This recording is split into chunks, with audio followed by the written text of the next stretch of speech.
The candle had burned down to nothing by the time Kate realized no one was coming. She sat at the edge of the narrow bed in the east wing of Harrow Hall, still dressed in her traveling clothes, her hands folded in her lap with the careful stillness of someone trying very hard not to fall apart. The room smelled of cold stone and old lavender, the kind of scent that clings to places where people are kept rather than welcomed. Outside, the wind moved through the pines like something breathing. She had been waiting for 3 hours. Edmund had promised her 2. "I'll meet you before supper," he had said, pressing his lips to her knuckles with that easy smile she had spent 4 years believing in. "Don't worry, Kate. Everything is arranged. Everything was arranged." She repeated it to herself now like a prayer going stale. The wedding was in 4 days. The contracts had been signed. Her father's estate, what remained of it after his illness had swallowed the better part of 2 years, had already been transferred into the Voss family's stewardship. Edmund's family. Her future family. She had given them everything ahead of the ceremony because Edmund had asked her to, gently, reasonably, with that patient tone he used when he wanted her to feel foolish for hesitating. She had not hesitated. That, she thought now, was the thing she would never forgive herself for. A sound in the corridor pulled her upright. Low voices, not servants, not the shuffling of a night steward. Men's voices, close and careful. She crossed to the door on instinct and pressed her ear against the cold wood. "She doesn't suspect anything." Edmund's voice. Flat, stripped of warmth, nothing like the voice she knew. She'd better not. A second man, older. She recognized it after a moment. Lord Voss, Edmund's father. The signing must happen before the ceremony. Once the Ashford name is legally dissolved into ours, it doesn't matter what she knows. And after? A pause that lasted exactly long enough to change everything. "There are convents in the Northern Territories," Lord Voss said. "Remote ones. She'll be well cared for. She simply won't be coming back." Kate stopped breathing. "She has no wolf," Edmund said, and the casualness in it, the complete, unbothered casualness, hit her somewhere below the ribs. "No pack, no alpha, no bloodline worth protecting. No one will ask questions. She's an Omega without a bond. Legally, after the ceremony, she belongs to us. See that she stays calm until then. She's skittish. She trusts me." The words landed like a stone dropped into still water. "She trusts me," said not with guilt, not with grief, but with the quiet satisfaction of a man who had used a tool well. Kate stepped back from the door. Her hands were shaking. She pressed them flat against her thighs and looked at the room. The narrow bed, the cold hearth, the single trunk that held everything she owned. She had come here with her whole life packed into that trunk. She had come here believing she was about to begin something. She had come here to be buried. The thought arrived not with panic, but with a terrible, clarifying calm. She had no wolf. That was true. Whatever gift the moon had given to others of her kind had passed her by entirely. No shift, no inner voice, no bond. She had grown up in the Ashford house hiding it, and she had spent the last 4 years hiding it from Edmund too, telling herself it didn't matter, that a good marriage would protect her, that love was enough. Edmund had known from the beginning. He had found her precisely because of it. She did not let herself cry. There was no time for it. She pulled her traveling cloak from the trunk, the gray wool one, heavy and plain, nothing that would identify her as an Ashford, and she braided her hair quickly with fingers that only trembled once. She took the small leather purse hidden in the lining of her second boot. She took the folded letter from her brother Eli, the one she had read so many times the paper had gone soft at the creases. She left everything else. The window faced the kitchen garden, 1 floor down, stone ledge, then a drop into dark soil she could smell from here. Damp earth, iron cold, the green bitterness of winter herbs still clinging to their beds. She did not let herself think about what would happen if she was caught. She climbed out. The drop jarred her ankles. She swallowed the sound that tried to come out of her throat and moved. Along the garden wall, through the iron gate she had unlatched 3 days ago without knowing why, as if some quieter part of her had already understood what the rest of her was only now learning. The forest road was 1/2 mile east. She knew because she had walked it the morning after arriving, mapping Harrow Hall the way she had always mapped new places, quietly, without announcing it, storing the exits like small secrets. The night was black and cold, pine resin and frost. Her boots were not made for this ground, and she could feel every root and stone through the thin soles. But she did not slow down. Behind her, the lights of Harrow Hall burned amber through the trees, and she did not look back at them. She was nearly to the road when she heard the horses. Not Edmund's men. The direction was wrong, coming from the north, and there were too many of them.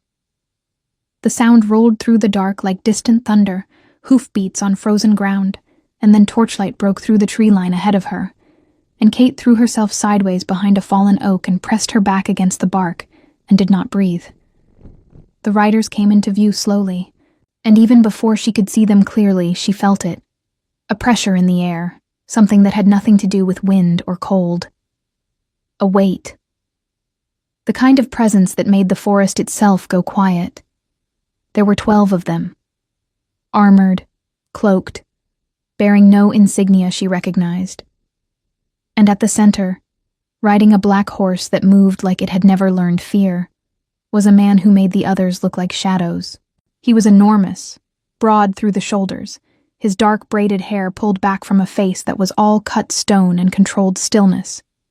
He wore black leather and crossing straps of dark harness, and over it all, a mane of fur at the shoulders that made him look less like a man on a horse and less like a man at all. His eyes, even at this distance, even in torchlight, were pale. Cold. Scanning. Kate had heard of Cassian Drevon, the way everyone in the Northern Territories had heard of him. In whispers, in warnings, in the careful way adults changed the subject when his name came up around children. The Alpha King. The one who had ended the Blood Compact Wars by walking into the enemy's Great Hall alone and walking back out again. The one who held the 7 packs not through ceremony or politics, but through something rawer and older than either. The most dangerous alpha in existence, people said. And he had just stopped his horse directly in front of the fallen oak where Kate was hiding. The forest was absolutely silent. She watched his pale eyes move through the dark, methodical, unhurried. The gaze of something that had never needed to rush. And she understood in the marrow of her bones that he had already heard her. That he had probably heard her breathing since she left the garden gate. That he was simply deciding what to do about it. His horse shifted. He did not. "Come out," he said. His voice was low, not loud.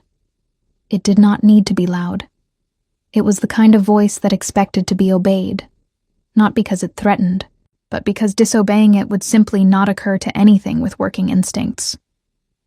Kate's working instincts told her to run. Her exhausted, shaking, newly homeless body told her she wouldn't make it 10 steps. She stood up from behind the oak, her gray cloak dark with bark dust, her braid half undone, her chin lifted in the particular way it always lifted when she was terrified and refusing to show it. She looked up at the Alpha King of the 7 packs and said nothing. He looked at her for a long moment. Then he said very quietly, "You're bleeding." She looked down. Her palm. She must have caught it on the bark when she fell. A shallow cut, black in the torchlight, welling slow. She had not felt it until he said so. "I'm aware," she said, which was a lie, but it was the only thing she could think of. Something shifted in his expression. Not softness. Something more complicated than that. He looked at her the way she imagined a man looked at something unexpected. Not with pity, and not with indifference. With attention. "Where are you going?" he asked. Kate looked back once at the lights of Harrow Hall burning through the pines. Then she looked up at him. "Away," she said. "As fast as possible." He did not ask her to explain herself. That was the first thing she noticed. The absence of interrogation. The riders behind him were still, watchful, their horses breathing small clouds into the frozen air, and Cassian looked down at her from the black horse with those pale eyes and simply waited, as though he had no particular investment in rushing her toward a decision she hadn't made yet. Kate was aware of how she must look. Boot-worn, dust-streaked, a cut on her palm she was pressing against her cloak to stop the bleeding, her braid coming apart in the wind. She was aware that she was an unmated Omega without a pack standing alone on a forest road at midnight in front of the most powerful Alpha in 7 territories. She was aware that she had approximately nothing to bargain with and nowhere to go. She was also aware that going back was not an option. "I need passage north," she said. Her voice came out steadier than she deserved. "To Velmaren. I have a brother there." Cassian studied her for a moment. "Velmaren is 3 days' ride." "I know. On foot, in winter, alone." It was not a question. It was an accounting. Precise, without cruelty. "I'm aware of the conditions," Kate said, which was the second lie she had told him in under 2 minutes. She was not, in fact, fully aware of the conditions. She had a soft leather purse with enough coin for perhaps one night at an inn, boots that were already failing, and a letter from her brother that was 4 months old. What she had mapped out in the kitchen garden as a plan was, in honest daylight, or honest moonlight, closer to a direction. Something in his expression shifted again. Not quite amusement. Something adjacent to it, quieter. "Ride with us," he said.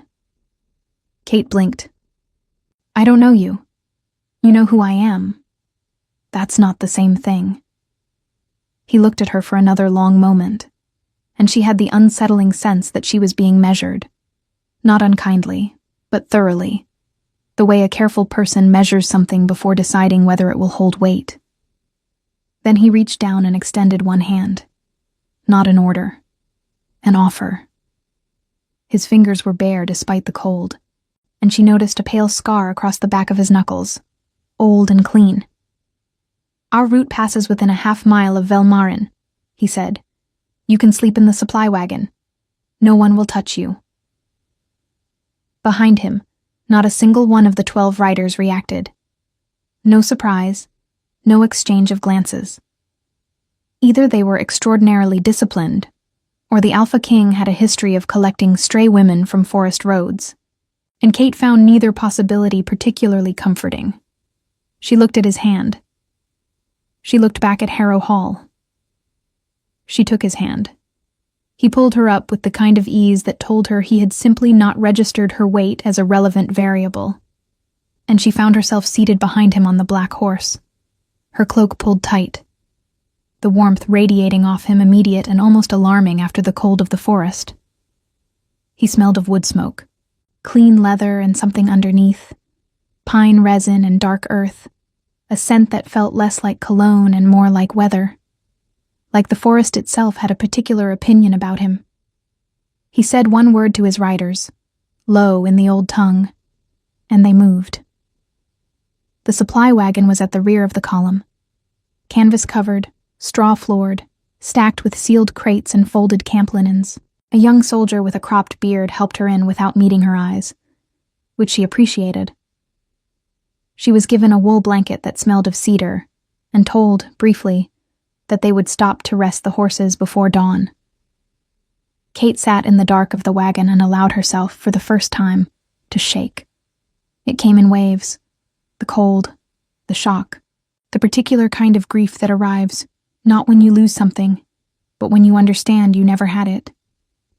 Edmund's voice through the door, stripped of the warmth she had built her future around. "She trusts me."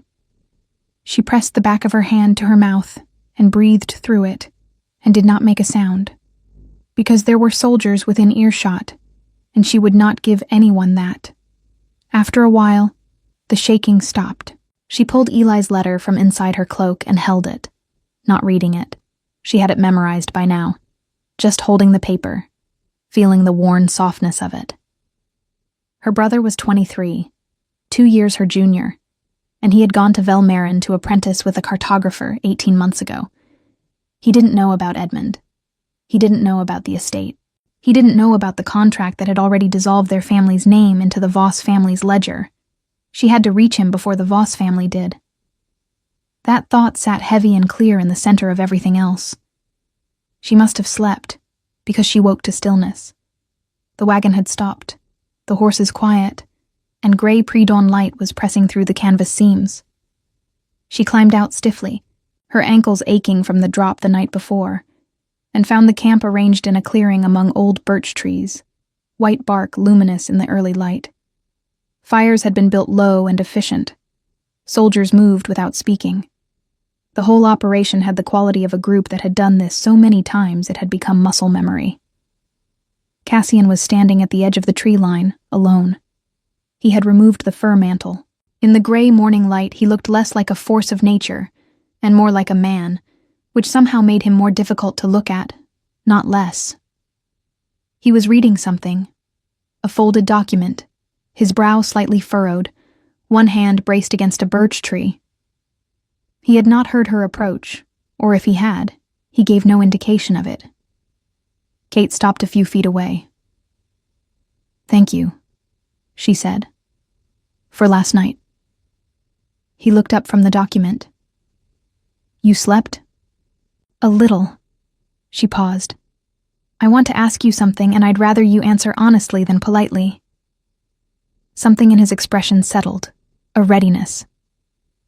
"Ask. Why did you stop?" He folded the document slowly.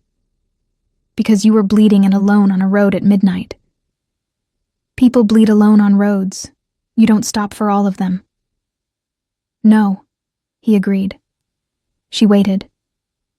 "You didn't run," he said finally, "when you stood up from behind that tree. You were terrified. I could smell it. And you stood up anyway, and you looked at me like I was a problem you were going to solve." He paused, and something crossed his face that she couldn't name. "I found it notable." Kate absorbed this. "I wasn't solving anything. I had nowhere to run." "I know," he said. That made it more notable, not less. She didn't know what to do with that, so she filed it away and changed direction. "The men you're riding to meet, is it council business?" He looked at her for a moment with those pale eyes, and she had the sense of recalibration, a reassessment happening behind the stillness. "What makes you think I'm riding to a meeting?" "You have 12 men, not an army. You're moving fast and light with no banners. And you were reading a document that made you unhappy." She nodded toward the folded paper in his hand. "That's not a military movement. That's a political one." The silence stretched for several seconds. "Yes," he said. "Council business." "In the north?" "At Drevhold, 3 days east of Velmaren." She nodded slowly, turning this over. Drevhold was the seat of the Alpha King's court. She knew it from her father's old maps, a fortress built into the side of a mountain range, old as the pack system itself. She had never expected to come within 100 miles of it. She had also never expected to spend a night in a supply wagon belonging to the man who ruled it. "I won't be a burden," she said, and she meant it practically. No requests, no complications. She would reach Velmaren and disappear into it. "I'll be gone before your business begins." Cassian looked at her with that same careful attention that had unsettled her on the road. Not threatening, not warm. Something that lived between those things. A focused stillness that made her feel, uncomfortably, like she was being seen with more accuracy than she was prepared for. "Eat something," he said. "There's bread and salt pork by the eastern fire." It was a deflection, and she recognized it as one. But her stomach contracted at the mention of food. She had not eaten since noon the previous day, and she was not too proud to accept a deflection when it came with breakfast. She found the fire. She ate.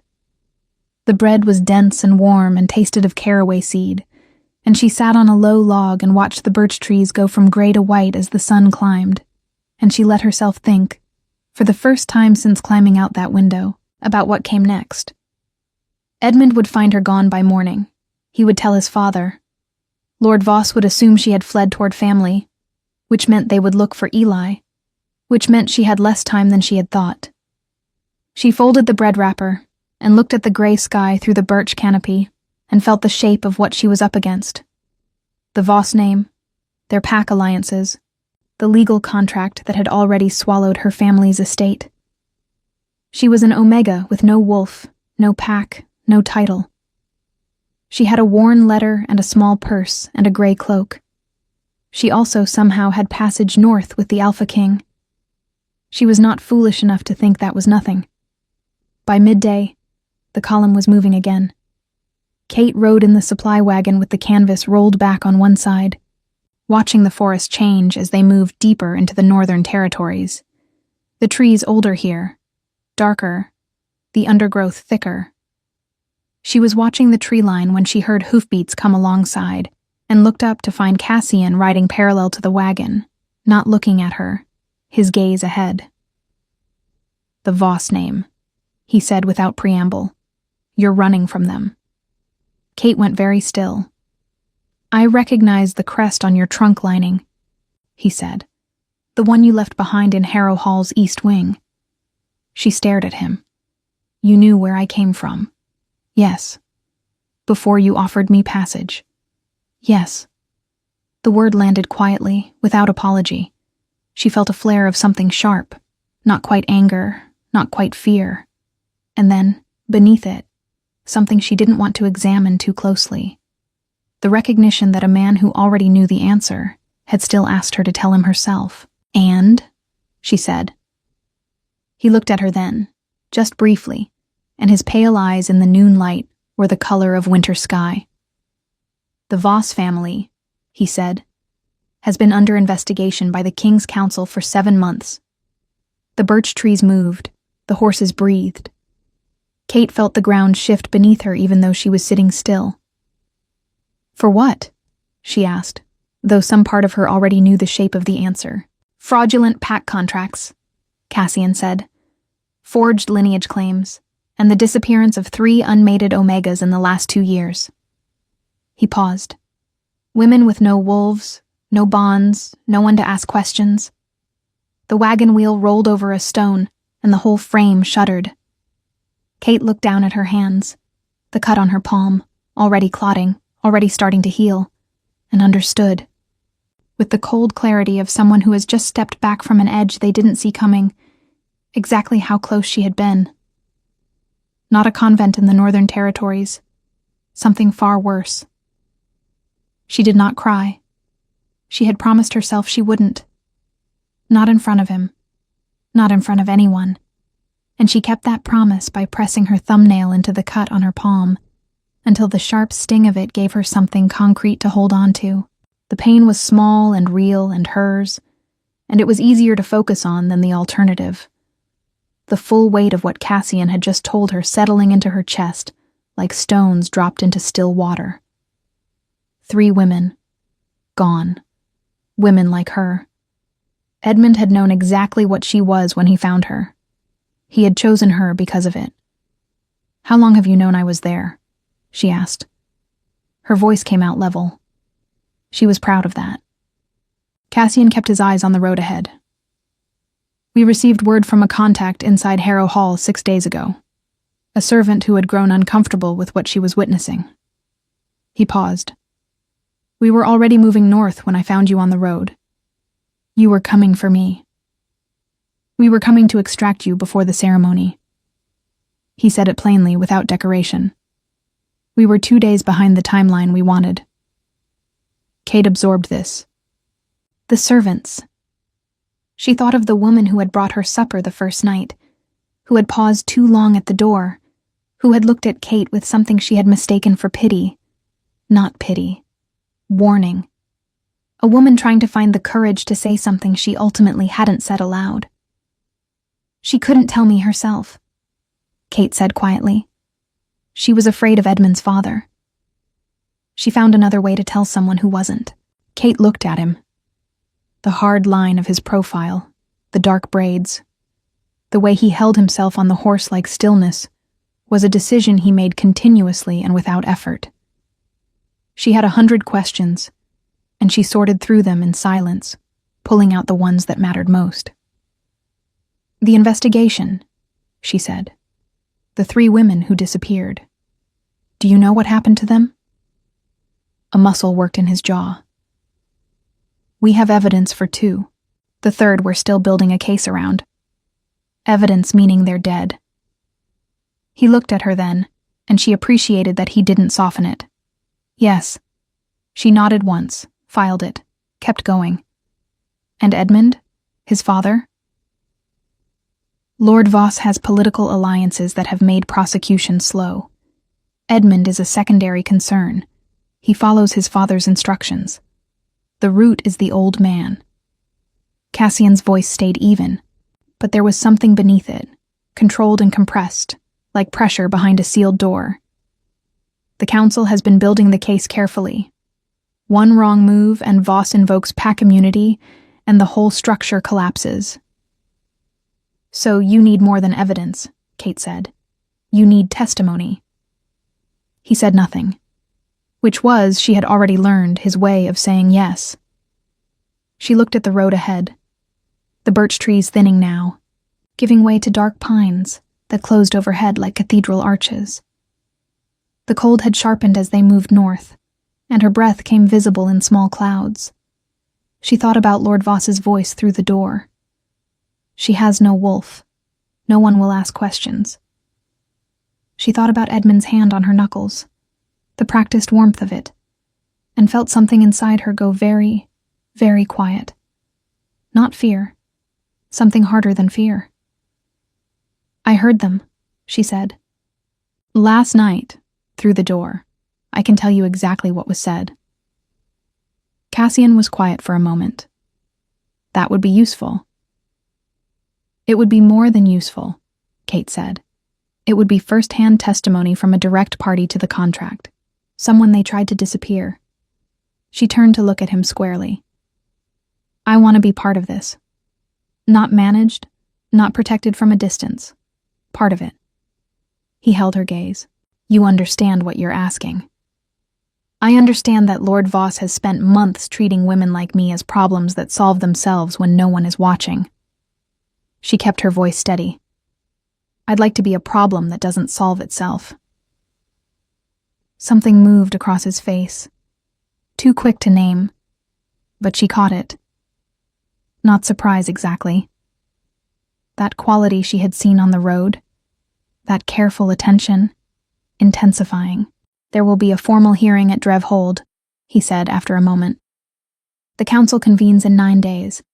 If you're willing to testify formally, I can guarantee your protection and legal standing during the proceedings." He paused.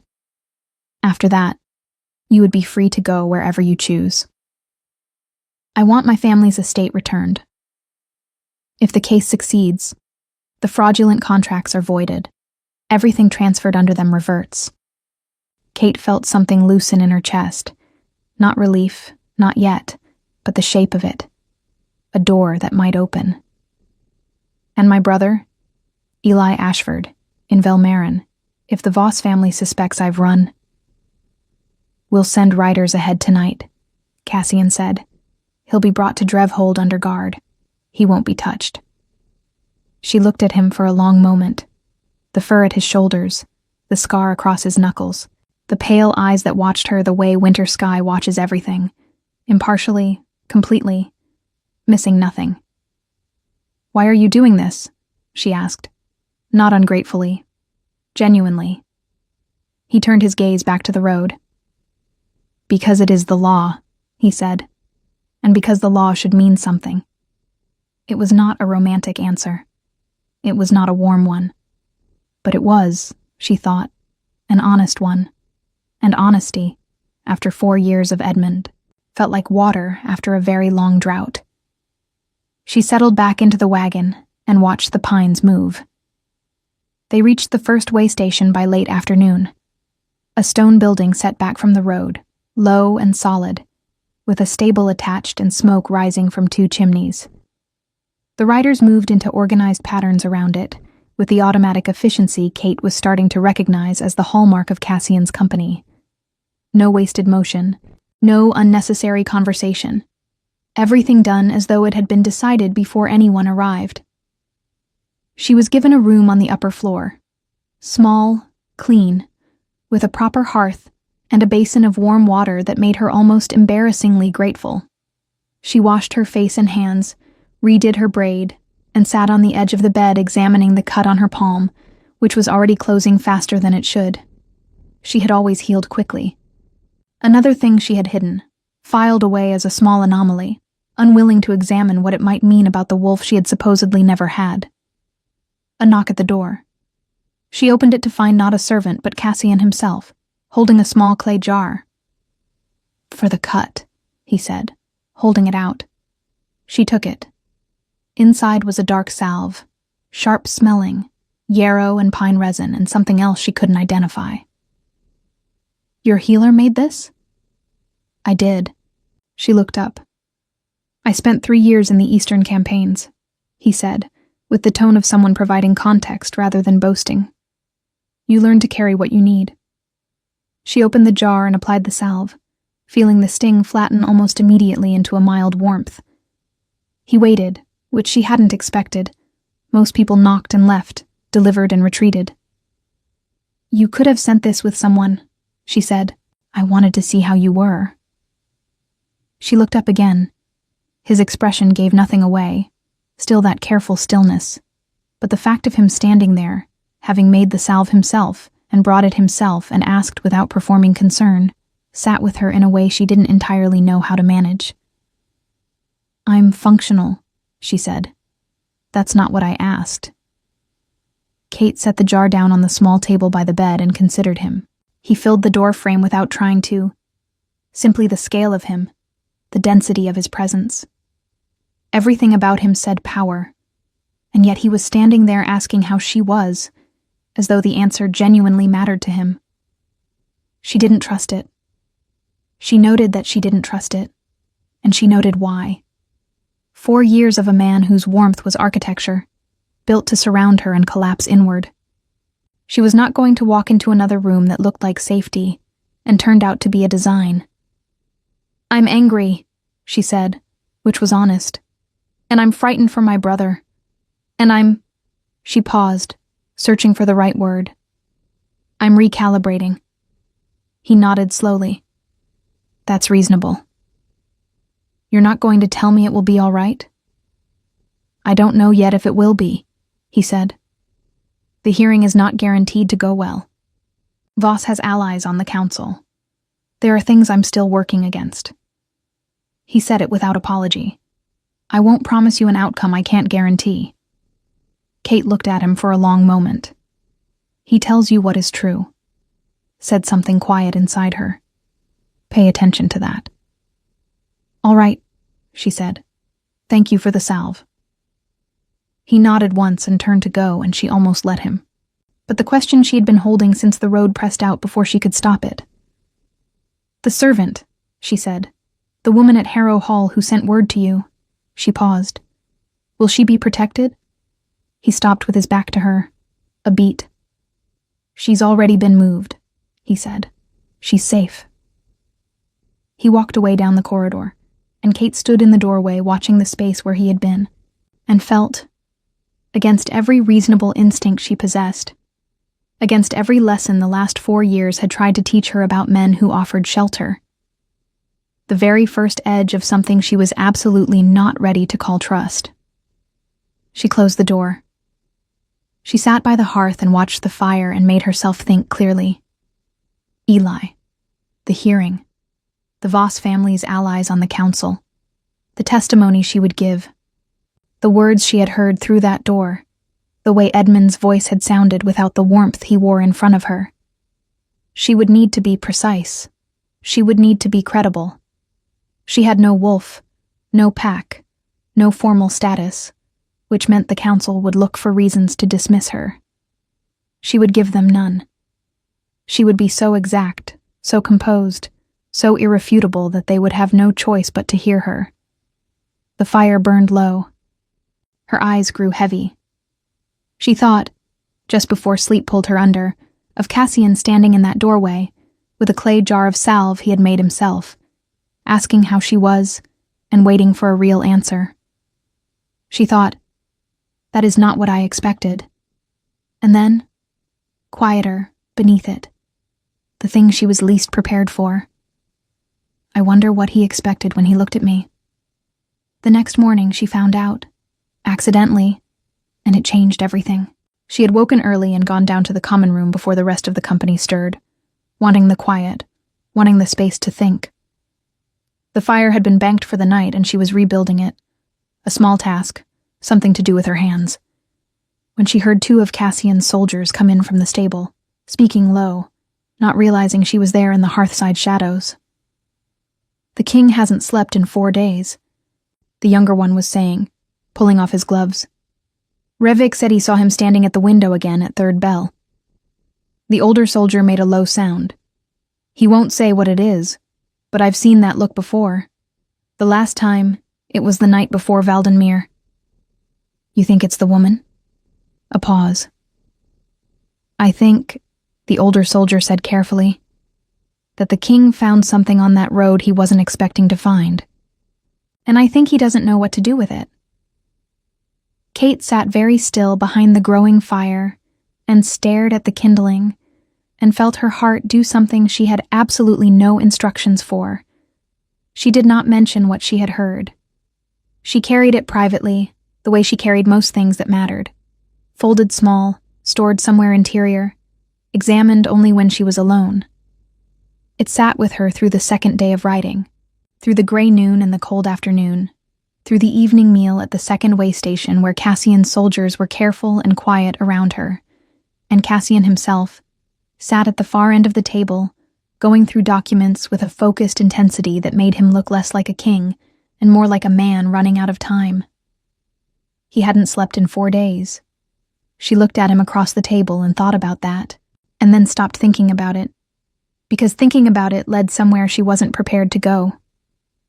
Velmarin came into view on the morning of the 3rd day, a market town set at the confluence of 2 rivers, gray stone buildings and red tile roofs, and the smell of fish and wood smoke carried on the wind. Kate sat up straighter in the wagon as they descended toward it, her hands tight in her lap, scanning the streets as they entered. Cassian had sent riders ahead the night before. She had to trust that they had reached Eli in time. She had to trust a great many things she had no prior practice trusting. They found her brother at the Northern Inn, sitting at a table with 2 of Cassian's soldiers flanking him, and a cup of something warm going cold in front of him because he had forgotten to drink it. He looked up when Kate walked through the door and went very still for a moment. The particular stillness of someone who has been frightened and is now relieved and doesn't yet know how to switch between the two. Then he stood up and crossed the room, and Kate walked into his arms and held on. Eli was taller than she remembered. He smelled of ink and cold air, and the particular papery scent of someone who spent most of their hours around maps. He held her tightly and said nothing for a long moment, which was the right instinct. "I didn't know," he said finally against her hair. "About Edmund, about any of it. I would have—" "I know," she said. "I know you would have." She pulled back and looked at him.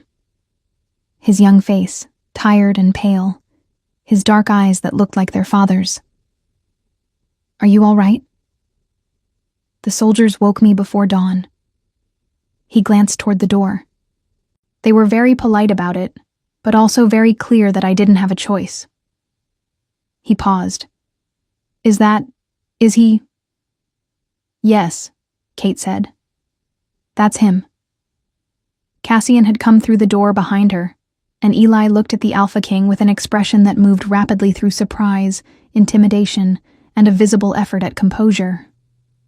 Cassian acknowledged him with a brief nod that managed to convey both greeting and assessment simultaneously. "Your sister has agreed to testify at the council hearing," Cassian said to Eli without preamble. "You'll travel with us to Drevhold. Both of you will be under protection of the King's Guard until the proceedings conclude." Eli looked at Kate. Kate gave him the smallest nod. "Yes, this is what we're doing. I'll explain later." "All right," Eli said, with the careful steadiness of someone who had not yet processed the full situation. but was willing to proceed on the basis of his sister's judgment. She loved him for that, fiercely and simply.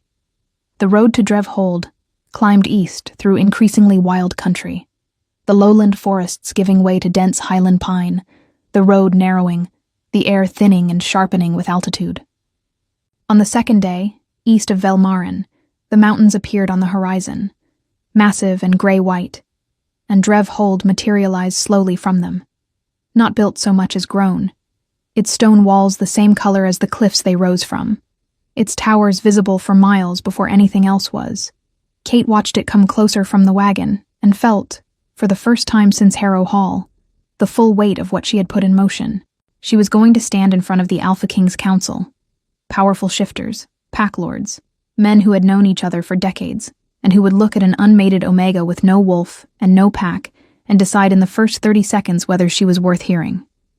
She was going to tell them what she had heard through a door in the east wing of Harrow Hall, and she was going to do it with such precision and composure that none of them would find a single thread to pull. She was going to do this, and then she was going to take her family's estate back, and then she was going to rebuild. She had 4 days before the council convened. She spent them preparing. Cassian gave her access to the Hold's library, a vast, cold room with shelves that reached the ceiling and a fireplace large enough to stand in, filled with law texts and council records and pack compact histories. She read for 12 hours the first day.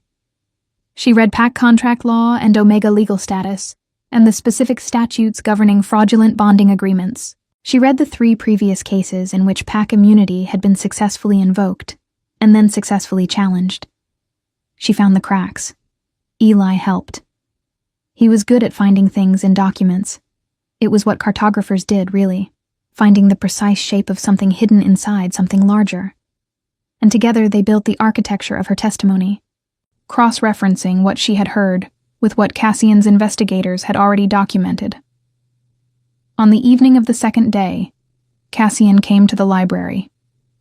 He stood in the doorway for a moment, looking at the table covered in open books and Eli's careful notations, at Kate with ink on her fingers and her hair loosened from its braid, and something in his expression did the thing she had started to recognize. That small, contained recalibration, as though she kept being slightly different from whatever he had anticipated. "You should sleep," he said. "I will." She didn't look up from the page.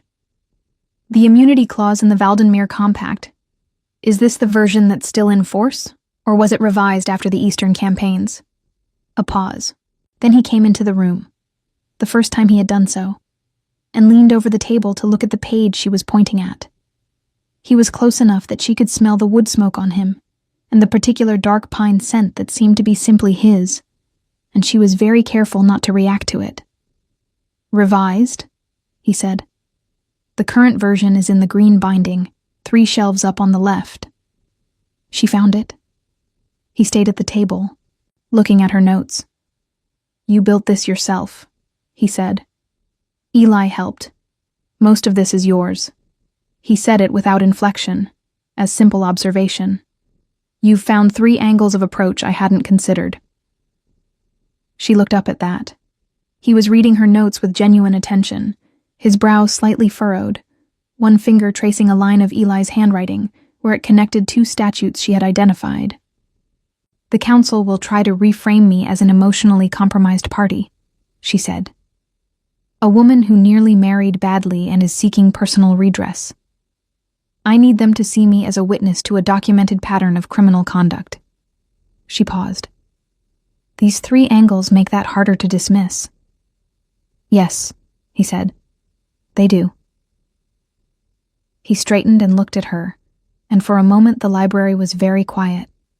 The fire settling, the wind outside the high windows, Eli having excused himself an hour ago to sleep. Just the 2 of them in the lamplight, and the smell of old books, and the particular silence of 2 people who have been moving in the same direction, long enough to have become, somehow, a we, without discussing it. "I want you to know something," Cassian said, and his voice was different.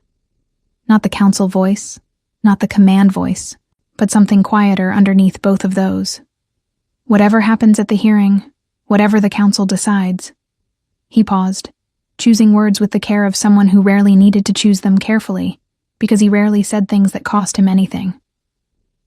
I intend to see this through, not only as a matter of law. Kate looked at him steadily. What does that mean?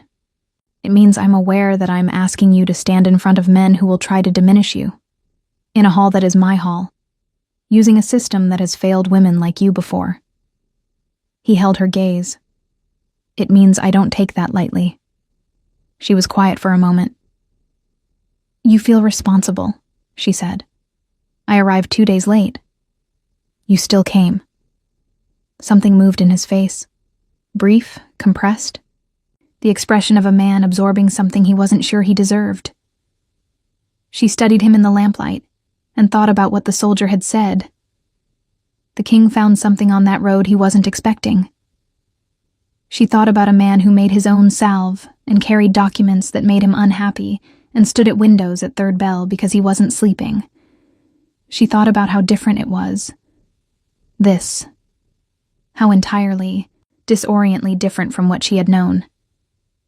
I need to ask you something, she said, and I need you to answer me honestly, the way you answered me on the road.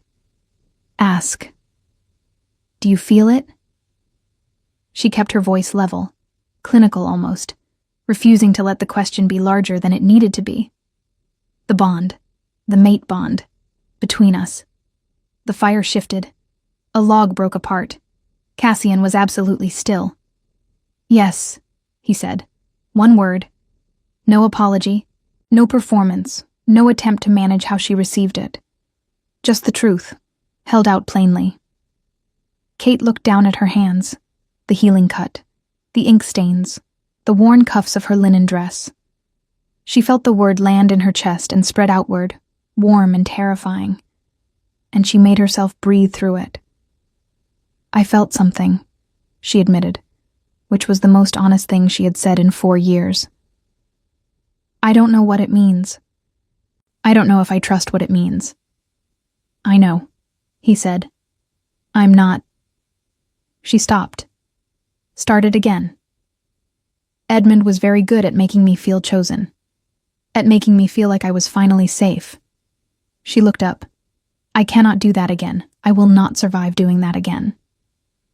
Cassian held her gaze, and what was in his eyes was not wounded, was not defensive.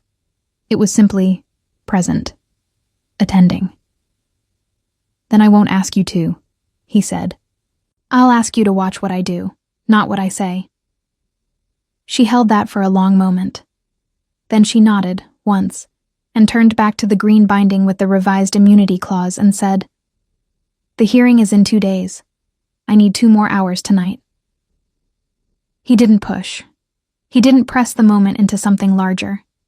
He simply straightened and moved toward the door, and paused there. There's a wolf, he said quietly, that has been sleeping outside your door every night since we arrived at the hold. Kate went still. Large, black, tends to disappear before the servants come in the morning. A pause. I thought you should know. He left. Kate sat alone in the library for a long moment, staring at the page she was no longer reading, her heart doing something entirely outside her control. Then she pressed her thumbnail against her palm, the old cut, almost healed, and made herself focus. 2 more hours. Then the hearing. Then justice. Everything else after. The council chamber at Drevhold had been built to intimidate.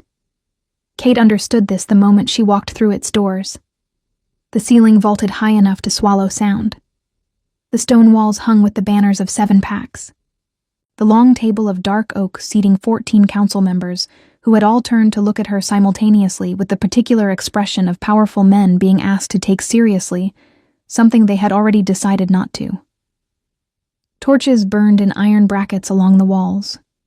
The air smelled of tallow and cold mountain stone, and faintly, the collective power of 14 shifters in an enclosed space, something electric and heavy, like the atmosphere before a storm. Kate walked to the witness position at the center of the room and stood there and did not let her hands shake. Eli was in the gallery above, behind a stone balustrade. She had felt him watching her as she entered. She did not look up. She needed to look straight ahead, at the council, at the men who would decide whether the Voss family faced justice or invoked immunity and walked free. She needed to be exact and composed and irrefutable, and she needed to begin. Cassian sat at the head of the table. He had not looked at her since she entered, which she understood. He was the Alpha King presiding, and any visible connection between them would give the council ammunition to dismiss her testimony as motivated.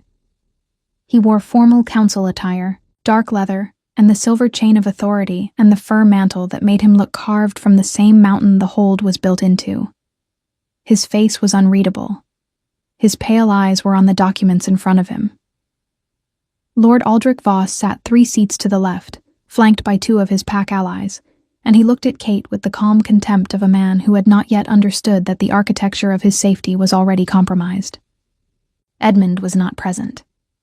She learned later he had been detained at the border 2 days prior, attempting to leave the territory. She filed that away. Later, the council elder called the session to order. Kate was introduced.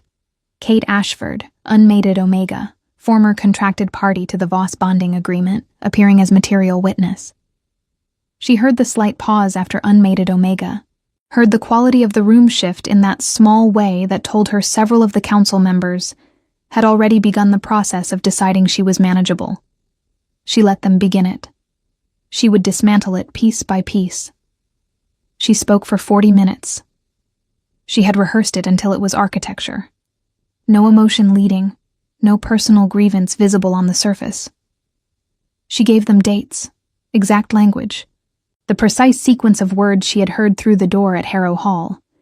She gave them the contract clauses Lord Voss had referenced, and cross-cited them to the fraudulent lineage claims Cassian's investigators had already documented. She gave them the names of the 2 women whose disappearances were evidenced, cited the statutes that connected those disappearances to the bonding contract pattern, and then she gave them the 3rd angle, the one she had found in the library at Second Bell 2 nights ago, half asleep and ink-stained. A provision in the Eastern Pact compacts that made fraudulent Omega contracts not merely a civil matter, but a criminal violation of the King's law, punishable without recourse to Pact immunity. The immunity clause did not apply. She explained exactly why. She cited the revised Valdenmere Compact. She cited 3 precedents. She did not raise her voice once. When she finished, the chamber was quiet. Lord Voss's composure had not broken. He was too experienced for that. But his 2 allies were conferring in low voices, and the council elder was reading the statute she had cited with an expression that had shifted from indifferent to concentrated. 2 of the council members were already asking questions, not of her but of each other, rapidly, and one of them had turned to look at Cassian. Cassian was looking at Kate, not with the formal blankness of the presiding authority, with something else. Quiet, intense, private in a room full of people. The look of a man watching something he had believed in before he had evidence for it, and finding the evidence arriving exactly as promised. She looked back at him for 1 moment. Then she turned back to the council elder, who had lowered the document and was now looking at her with the full attention she had come here to earn. "I have a question for the witness," the elder said. "Yes," Kate said. "You state that you have no wolf, no shift, no inner bond, no pact connection." He paused. "How is it that you present this testimony with such legal precision? Who prepared you?" Kate held his gaze. "I prepared myself," she said. "I spent 4 days in the King's library reading Pact Compact law. I am not here as someone's instrument. I am here because 3 women are dead and I am not, and I intend to use that difference." The silence that followed was different from the one before. Heavier, more considered. The elder looked at her for a long moment. Then he called for deliberation. It took 3 hours. Kate sat with Eli in a small anteroom off the main corridor, her hands wrapped around a cup of something warm a servant had brought, not drinking it, just holding the heat of it. Eli sat beside her with his shoulder pressed against hers, not speaking, which was exactly right. At one point the door opened, and one of Cassian's soldiers, the young one with the cropped beard, came in to tell them the deliberation was still proceeding and to ask if they needed anything. Kate said no. The soldier left. The door closed. "You were extraordinary in there," Eli said quietly. "I was precise," Kate said. "That's different. You were both." He paused. "Father would have—" He stopped. "I know," she said. They sat in silence, and she thought about her father, a quiet man, a careful man, a man who had loved his children without the vocabulary to say so, and had shown it in small specific ways. The maps he had brought her as a girl, the way he had always let her finish her sentences, the particular pride he had never quite managed to hide when she solved something quickly.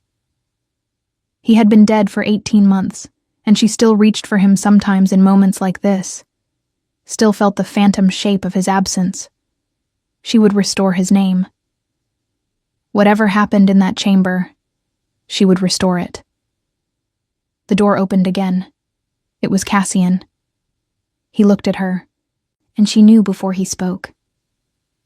"It's done," he said. Lord Aldrich Voss was stripped of pack standing and remanded to the king's custody pending criminal trial.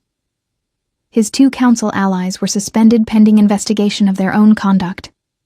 The fraudulent contracts, including the bonding agreement, including the estate transfer, were declared void. Every asset transferred under them was ordered returned. The Ashford name was restored. Edmund, intercepted at the border, faced separate charges. He would not be a free man for a very long time. Kate heard all of this in the council chamber, standing in the same spot she had stood for 40 minutes that morning, and felt the verdict land not with the explosion she might have expected, but with something quieter and more complete. A door closing on something that had been open too long, letting in cold air for years. She thanked the council elder. She thanked the investigators. She was composed and gracious and correct. She did not break until she was in the corridor outside, around the corner from everyone, with her back against the cold stone and her eyes pressed shut, and her brother's arms around her. And then she let herself cry. Not for long, not dramatically, but fully. The way a person cries when something has been survived, and the body finally believes it. Eli held on, and didn't say anything except her name, once, quietly. That was enough. Cassian found her in the library that evening. She was sitting in the chair by the fire, not reading, just present. The green binding of the revised compact closed on the table beside her, the lamp burning low, the mountain dark outside the high windows. She heard him come in and didn't turn. He sat in the chair across from her. They were quiet for a while. "The writers go to the Ashford estate tomorrow," he said. "The Voss household will be vacated within the fortnight. You can return whenever you choose." "I know." She looked at the fire. "I'll go back. Eli will come with me. There's a great deal to rebuild." She paused. "The tenants need to know what happened. The servants who stayed deserve to know."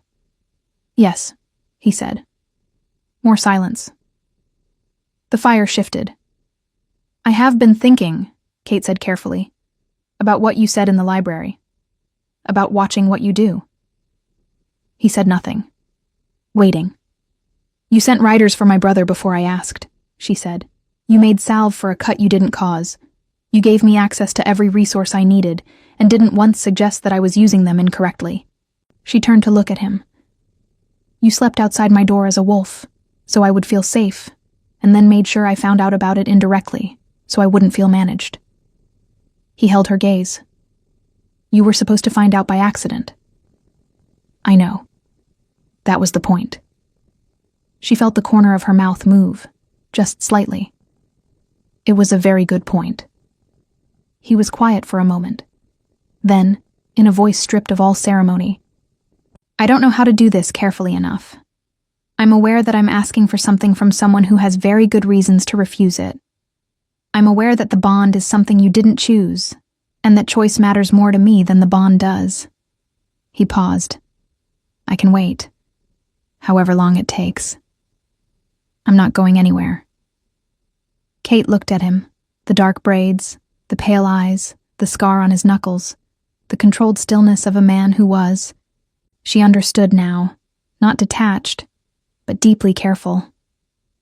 A man who held himself still, not because he felt nothing, but because he felt everything, and had learned over a long time to be responsible with it. Edmund had performed safety. He had built architecture around her and called it love. Cassian had simply been present, again and again and again. Without announcement, without expectation, without asking her to perform gratitude or certainty she didn't have yet. She stood up from the chair. He watched her, very still. She crossed the small distance between them and sat beside him, close enough that their shoulders touched. And she felt him go carefully, completely still the way something goes still when it doesn't want to disturb the thing that has just come near.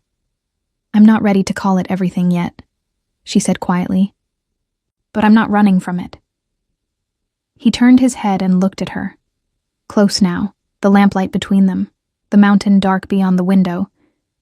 And she saw it, finally, without the controlled distance, what lived in him when he let it be seen. Not the king, not the authority, not the force the 7 packs obeyed. Something older and quieter.